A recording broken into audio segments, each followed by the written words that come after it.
Hey friends, thank you for joining me in another drawing lesson. This time we're going to learn how to draw jeans.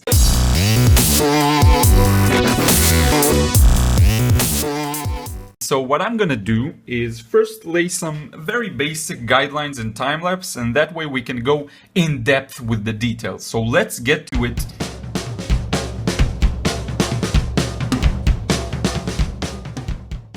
Okay friends, we are all set. We have the basic guidelines of the shape of the jeans, and this is quite a lot that I've done here, so it's fine. Take your time to replicate this or use a different pose. I'm currently looking at reference. You can use whatever pose you want, and still the basic understanding of where the folds are created and how to make it look like jeans is sort of, you're gonna get that anyway. So the first thing we want to do is begin indicating the shape of the cloth itself on the body. And so in the upper part here, it's pretty straightforward. I'm just going to go over the line that I already created. And here we have this sort of a distorted jeans.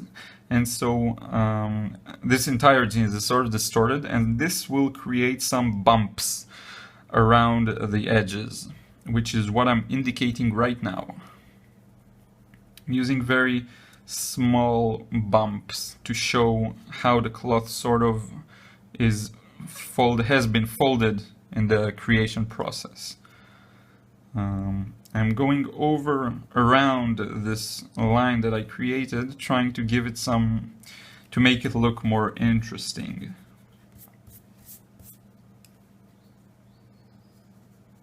Here we have a part that's pulled from this point downwards, and so it's pulled and it's quite loose, and so we'll just use a long curved line to indicate that part.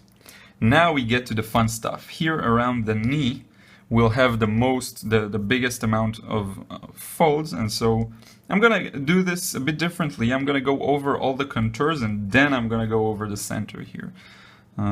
Just for fun, I don't know. And okay, so we get to the knee. Now here what you want to do is create this sort of a breaking shape inwards and come back. And once again do that, breaking and come back. And continue moving downwards. This will be where the folds are. On the other side we'll do the same, sort of a small-ish bump, and move back, and another very gentle bump and move back, and we can continue going downwards.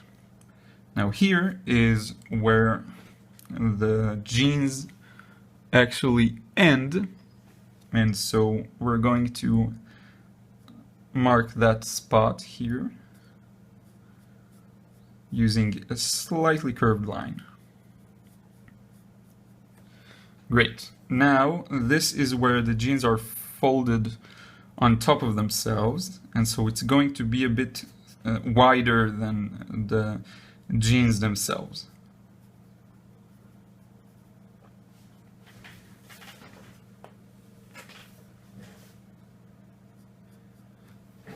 I'm checking to see if there's focus, if the video is focused. I'm just making sure. Okay. So here we have that part. Now the thing is that near this part we have also some folds created, and so we'll indicate them very gently by doing this indentation thing and coming back.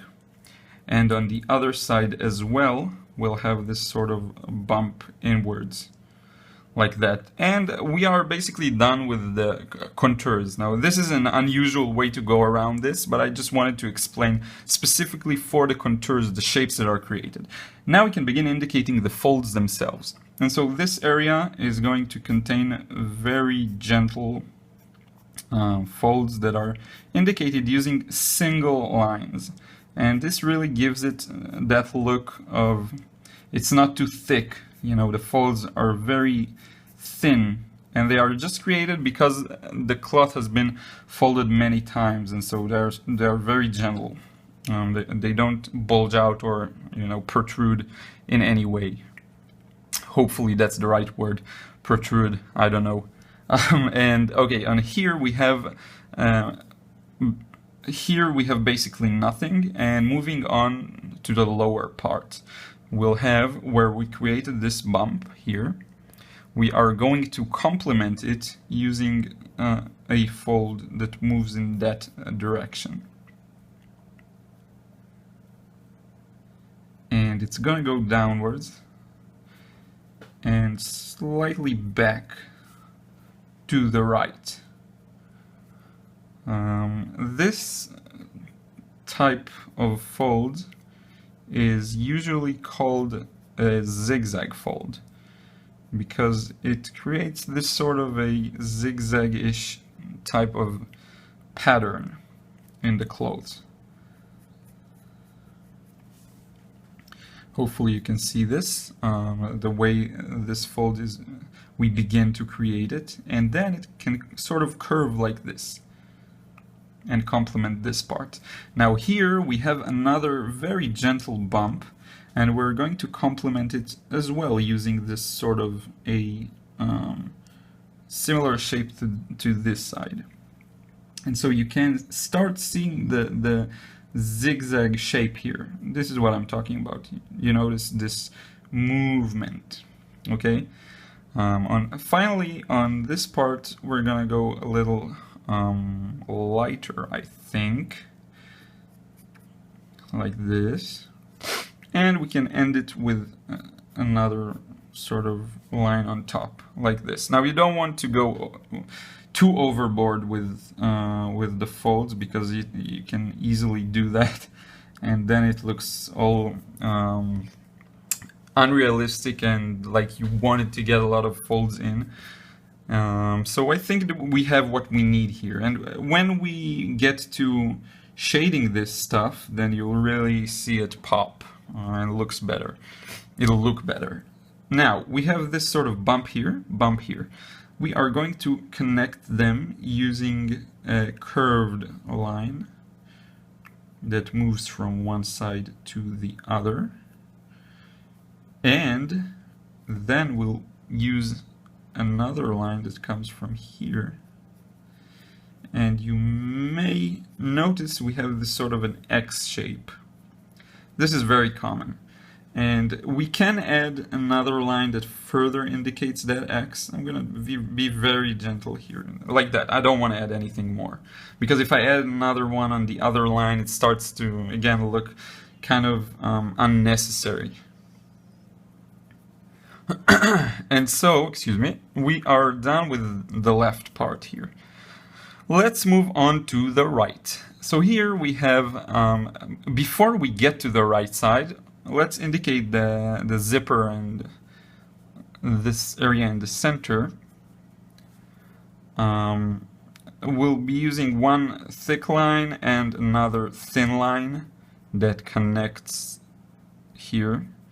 And this is basically it. No need to add anything else. Now the thing is, this area has a lot of pulling force activated on it, so we need to get that in, and the way to do this is to draw these folds that move from side to side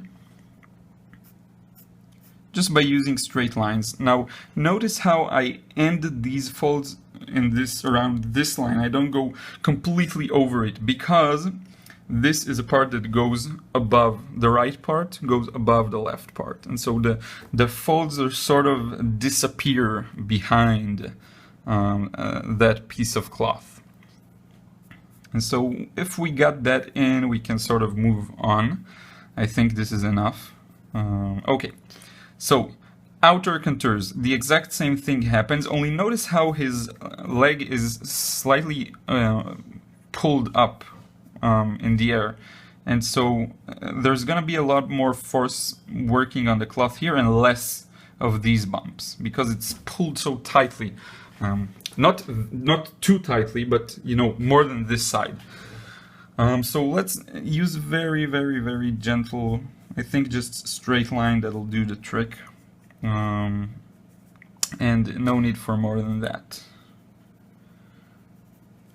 Now here we have a completely different case because there is an excess cloth in the inner part of the knee. So the way to indicate that in this type of angle is to simply create a long line that goes from the center all the way towards the knee, and then add another one that does the exact same thing,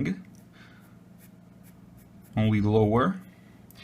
And we can create yet another one very gentle, and I think that'll be it.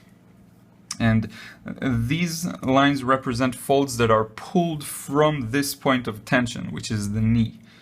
And around the entire knee will actually, I just want to make that a little more gentle. All around the knee, you will see this sort of lines that are pulled outwards. You'll see this here on the left part and a bit on the bottom. And also here you'll kind of get this very gentle folds because the cloth is pulled between these 2 points. I do want to indicate some of these folds already. Okay, now, so we have one line, another one, and another one, and even a fourth one, very gentle. And these all again lead to the creation of folds that lead to the knee. Okay, this is one of the most important parts of this drawing, and you really want to get that right. And even, let me make this line shorter. Okay, now here we have more of a stretch to the cloth, and so we can just continue to draw it using a straight line. Same thing on the outer part, and as we move near the the feet, oh my god, that is so embarrassing.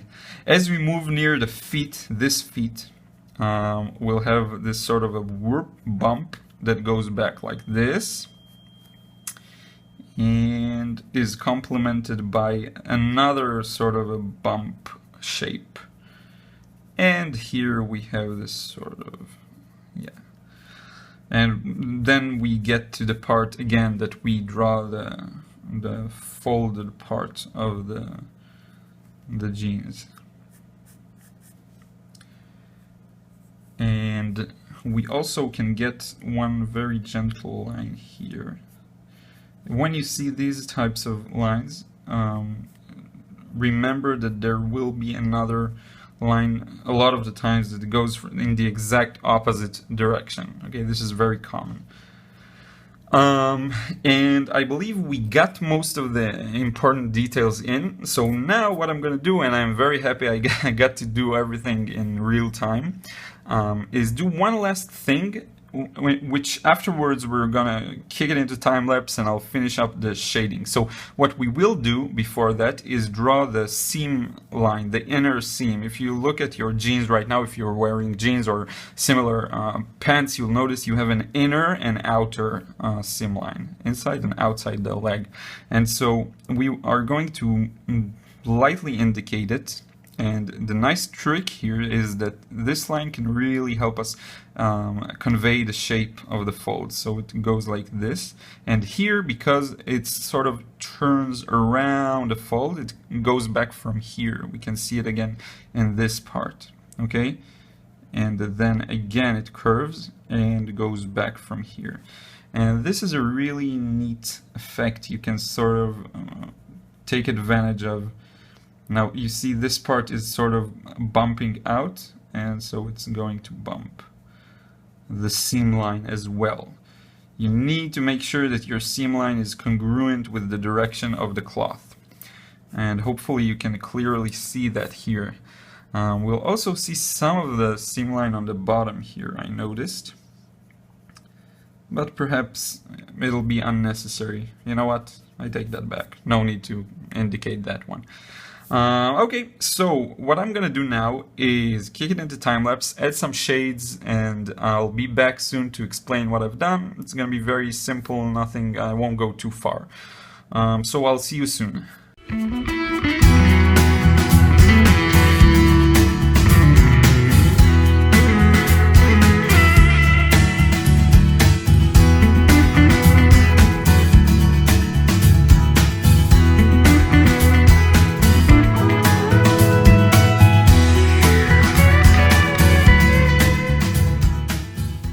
Okay, thank you so much for being patient. Hopefully you can see how this entire the shading process brings a whole new dimension to the drawing, and really I always emphasize how important the shades are, and getting to have a basic level of competence at shading, how important that is. Because no matter what you like to draw, what the genre is, or if you prefer to draw a more of a caricaturistic comic style, you still need to sort of control this stuff, and so this is very important. Thank you so much for watching. I'll show you, if you like this lesson, maybe you like my book that I published on how to draw folds and clothes. What I really like about this is that I give you a tour and talk about folds and clothes in general, and then we look at particular clothing items, which is something that not enough books out there do. And anyway, thank you so much for watching the video. Please subscribe if you enjoyed it, and also check out my website in the description box below. And if you subscribe, you'll get awesome things that I don't share here and I don't share anywhere else. So check it out, and I'll see you next time.